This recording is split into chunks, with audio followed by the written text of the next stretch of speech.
જુલાઈના 15 દિવસ વીતી ગયા છે ત્યારે તમામ વર્તારા કરનારાઓએ જે આગાહી કરી હતી વાવણીની આવી હતી સમગ્ર ગુજરાતની અંદર પીવાલાયક પાણીની સમસ્યા દૂર થઈ જશે, તમામનું કળરભૂસ થયું છે, બેબુનિયાદ બોગસ સાબિત થઈ છે. વિજ્ઞાન જાથાએ કાનૂની કાર્યવાહી કરવાનું નક્કી કર્યું છે. નિવેદનો જે છે એ યંત્રો નથી, અત્યારે હાલ યંત્રોની જરૂર પણ નથી. આમ છતાં આ આગાહી અમે લોક કલ્યાણથી આપતા હતા અને આ હવે અમારી ઉંમર થઈ, આવા વિવાદમાં અમે પડવા માંગતા નથી. હવે અમે આગાહી આપવા માંગતા નથી.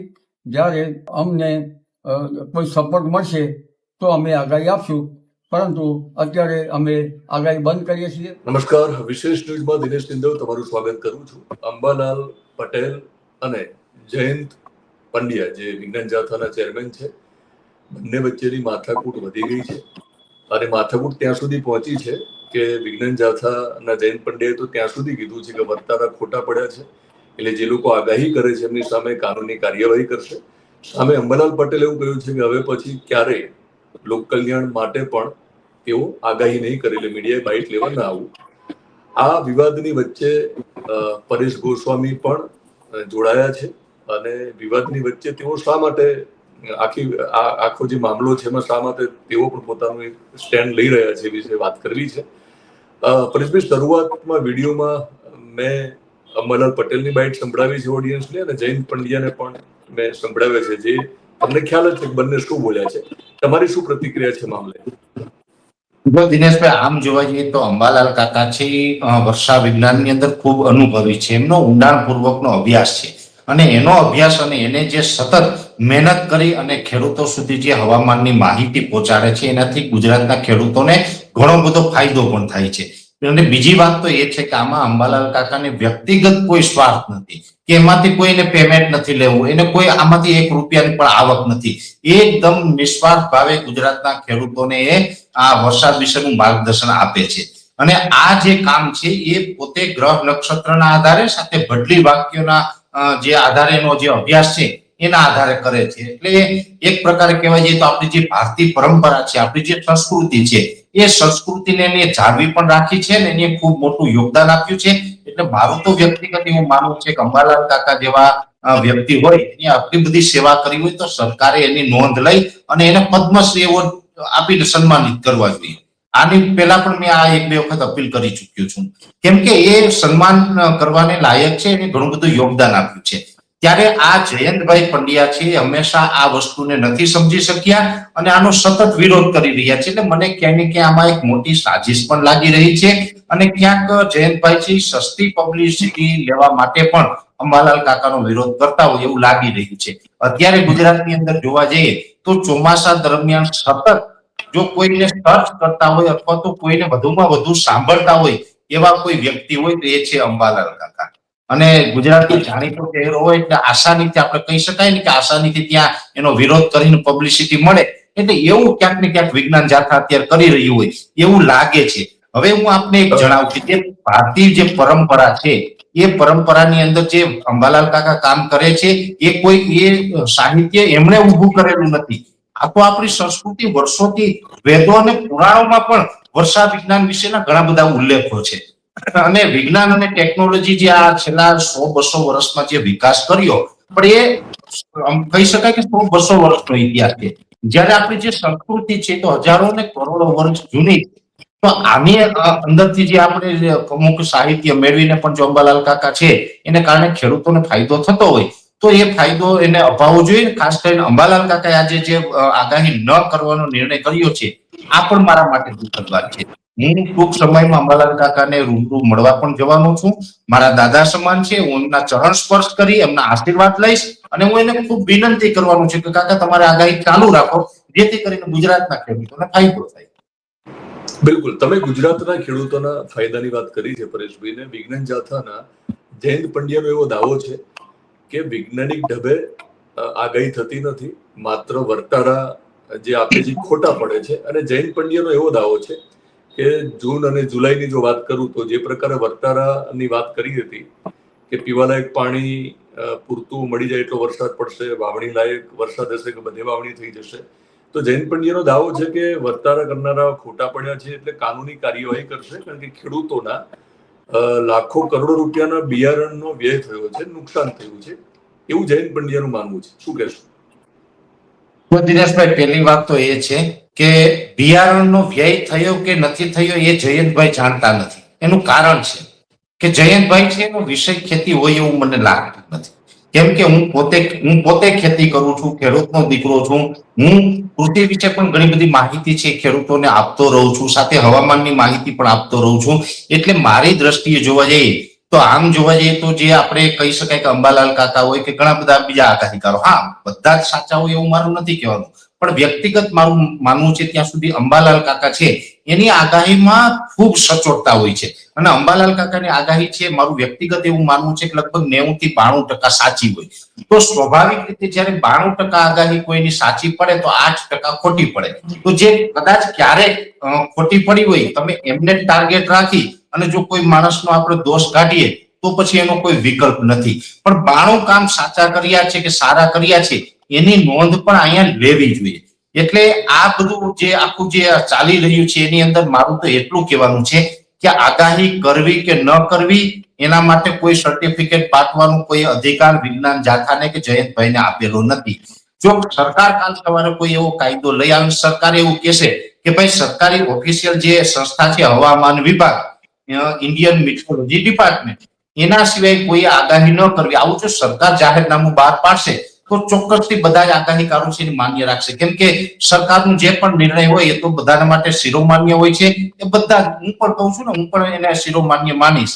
અથવા તો ગુજરાતના તમામ ખેડૂતો એકી સાથે એવો અવાજ ઉઠાવશે કે ભાઈ અંબાલાલ કાકા હોય, પરેશ ગોસ્વામી હોય કે અન્ય આગાહીકારો હોય એની આગાહી ન કરવી, આવું જ્યારે પણ એ ફરમાન જાહેર કરશે તો ખેડૂતોની વાત છે એને પણ શિરોમાન્ય રાખવામાં આવશે. પણ વિજ્ઞાન જાથા છે એની વાત છે ક્યારે શિરોમાન્ય રાખવામાં નહીં આવે. એટલા માટે નહીં આવે કે એમની પાસે કોઈ અધિકાર નથી, એમની પાસે ખેતીનું જ્ઞાન નથી, એમની પાસે વર્ષા વિજ્ઞાનનું જ્ઞાન નથી. અને એની પાસે જે જ્ઞાન નથી એ વાતમાં જો કોઈ સલાહ આપતા હોય તો એની સલાહ ઉપર ચાલવું એ ખૂબ જોખમી સાબિત થાય એવું છે. એટલા માટે થઈને મારું એવું માનવું છે કે જયારે સરકાર અથવા તો ખેડૂત જયારે જે કહેશે એ દિશામાં બધા આગાહીકારો ચાલશે. જયંત પંડ્યાએ એક આગાહી એવી પણ કરી છે કે તેઓ કાનૂની કાર્યવાહી કરશે. એટલે નામ લીધું નથી, પણ આપણે સ્વાભાવિક છે કે અંબાલાલ પટેલની જ ચર્ચા કરી રહ્યા છીએ. તો એ જો કાનૂની કાર્યવાહી કરે અથવા તો ચીમકી ઉચ્ચારી છે તો સામે તમારો શું પ્રત્યુત્તર છે? જો આ જમાનો છે એ કાયદા કાનૂનનો છે. આપણો દેશ છે એ આપણે બધાને ખબર છે કે 75 વર્ષ પહેલા આપણે આઝાદ થઈ ચૂક્યા છે. આપણે અમૃત મહોત્સવ પણ ઉજવ્યો આઝાદીનો, બરાબર છે. એટલે કાયદા કાનૂનથી અને ભારતીય બંધારણથી આ દેશ ચાલે છે. સ્વાભાવિક રીતે કાયદા કાનૂનની દ્રષ્ટિએ જે પણ કઈ કાર્યવાહી કરશે તો એનો કાયદા કાનૂનથી જ એનો જવાબ મળશે. અને કદાચ એ કોઈ કાયદા કાનૂનમાં જો એમની વિરુદ્ધ પણ ફરિયાદ થતી હશે, એ પણ કોઈને ખોટી રીતે માનસિક ત્રાસ આપતા હોય, ટોર્ચર કરતા હોય, કોઈને પ્રતાડિત કરતા હોય, કોઈને અપમાનિત કરતા હોય એવું દેખાતું હોય તો એમાં પણ કોઈ જોગવાઈ હશે તો એની વિરુદ્ધ પણ કાયદાકીય કાર્યવાહી કરવામાં આવશે. જયંતભાઈએ પણ અત્યાર સુધી ભુવા ભરાડીને ઘણી જગ્યાએ પકડ્યા. જોકે અમે વારંવાર એક વાતનો ઉલ્લેખ કર્યો છે દિનેશભાઈ કે કોઈ ભુવા ભરાડીના ઢોંગ કરતું હોય ને લોકોને લૂંટતું હોય તો ચોક્કસથી એ અંધશ્રદ્ધા આપણે દૂર કરવી જોઈએ. એ વિજ્ઞાન જાથાનું કામ સારું છે. તો અત્યાર સુધી વિજ્ઞાન જાથા અનેકનો એવો ઉલ્લેખ કરે છે કે અમે એટલા ભુવાઓને પકડ્યા છે, એટલા રેડ પાડી છે, એટલાના પર્દાફાશ કર્યા છે. તો આ લોકો ઉપર કેટલા લોકો ઉપર વિજ્ઞાન જાથાએ કાર્યવાહી કરીને કાનૂની કેસ કર્યો છે એ પણ આપણે જાણવું પડશે. એમાં પણ અમે જરૂર પડશે તો ઊંડા ઉતરશું. અને હું તો એવું કહું કે જે લોકો ભુવા ભરાડી કરતા હતા કદાચ એને બંધ કરી દીધું સારું, પણ આ બંધ કરવામાં પણ કઈ રીતે બંધ થયું, આમાં પણ કોઈ વહીવટ થયા કે નહીં એ પણ તપાસ થવી જોઈએ. અને એવા લોકોને જો કોઈ વિજ્ઞાન જાથાએ પણ ઠગ્યા હોય તો અમારા સુધી પહોંચો. કાનૂની દ્રષ્ટિએ વિજ્ઞાન જાથા ઠગતું હોય તો આપણે એની વિરુદ્ધ પણ આપણે કાર્યવાહી કરશું. એટલે વહીવટનો તમે શબ્દ પ્રયોગ કર્યો છે, એટલે વિજ્ઞાન જાથાના જયંત પંડ્યાની ટીમ અથવા જયંત પંડ્યા આ પ્રકારના ભુવાઓ સાથે વહીવટ પણ કરે છે એવી માહિતી છે તમારી પાસે? નહીં કરે છે એવું મારો દાવો નથી. કરતું હોય તોની વાત છે. કેમ કે જો વહીવટ ન કર્યો હોય તો એનો મતલબ દિનેશભાઈ એવું થાય કે જે અંધશ્રદ્ધાના નામે કોઈને લૂંટતા હોય તો એ તો ગુનો તો છે જ. હવે કોઈ ભુવાએ એવો ગુનો કર્યો હોય લૂંટવાનો તો એના ઉપર કાયદેસર કાનૂની કાર્યવાહી થવી જોઈએ, એના ઉપર FIR થવી જોઈએ. તો તો એફઆઈઆર અત્યાર સુધી જેટલા પણ લોકોના પર્દાફાશ થયા છે તો એના ઉપર એફઆઈઆર નથી થઈ. એનું કારણ શું છે? એનો વહીવટ થયો છે કે વિજ્ઞાન જાથાએ માફ કર્યા છે? શું છે એ તો આપણે જાણવું પડશે ને. એટલે એ પણ અમે જાણવા માંગીએ છીએ. તમારો વર્તારો શું કહે છે કે આ એફઆઈઆર કેમ નથી થઈ?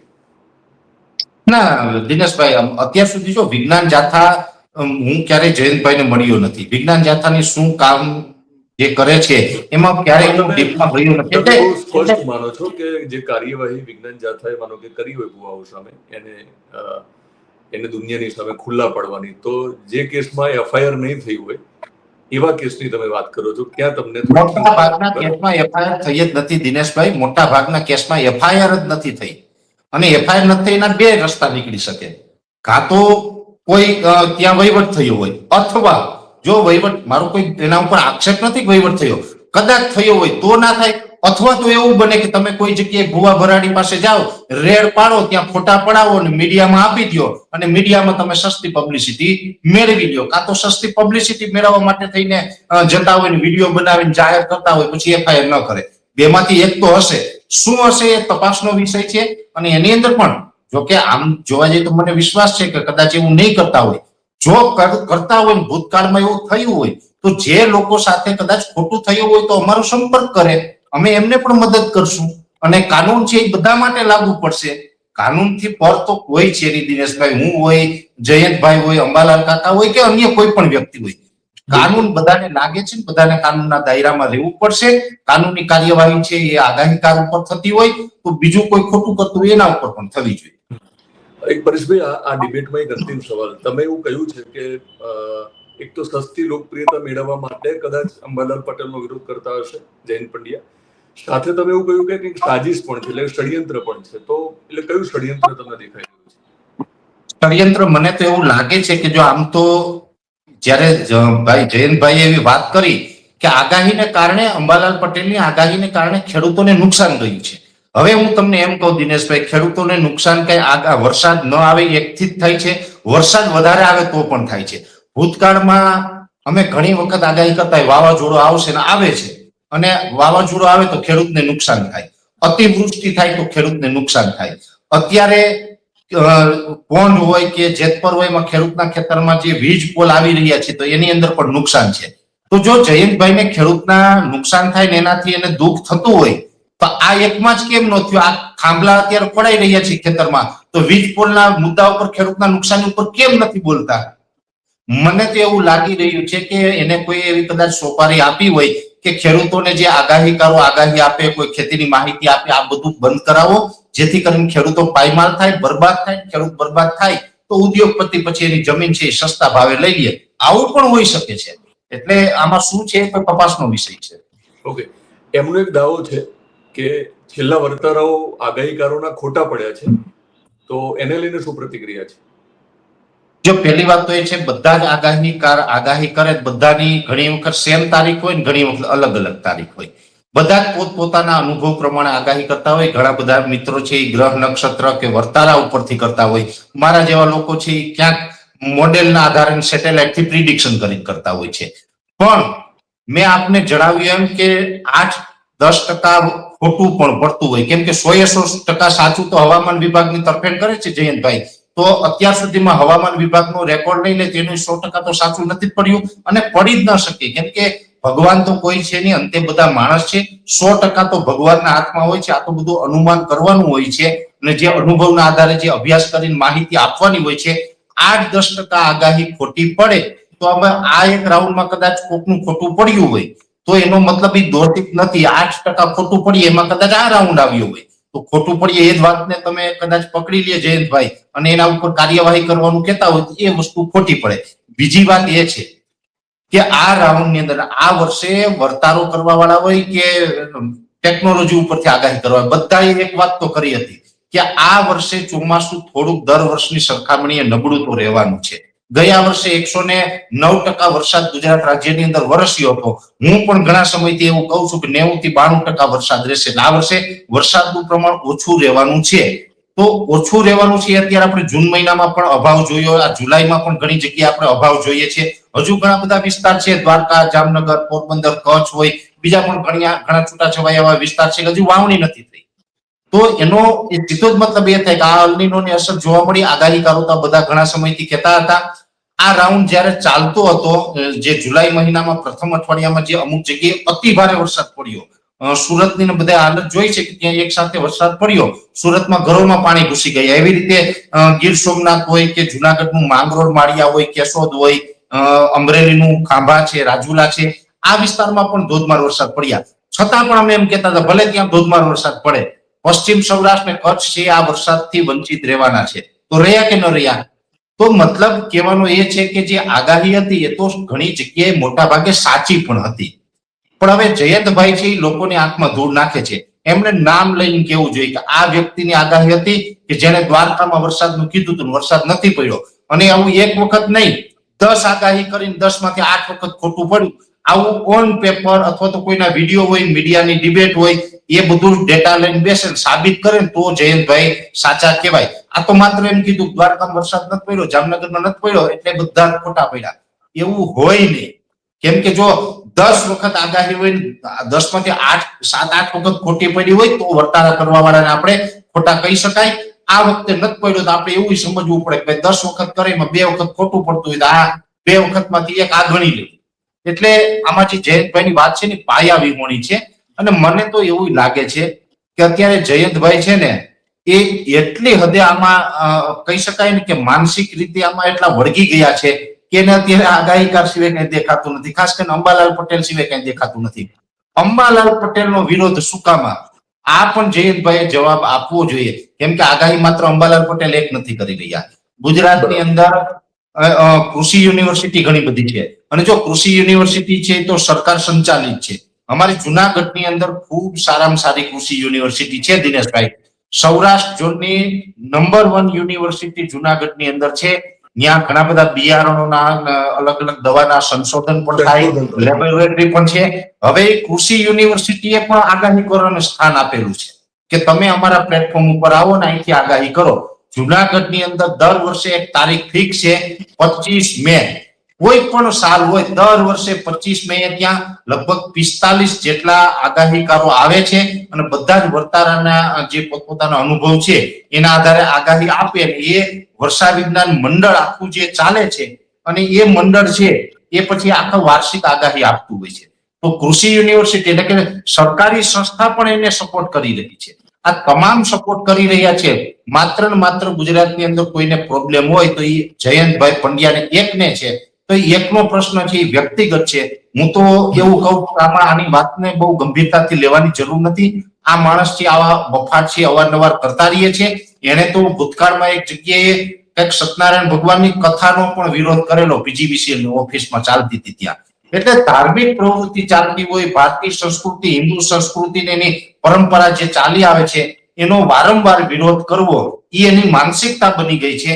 એટલે આવી માનસિકતા વાળા લોકોને પછી બહુ આપણે ધ્યાનમાં પણ ન લેવા જોઈએ.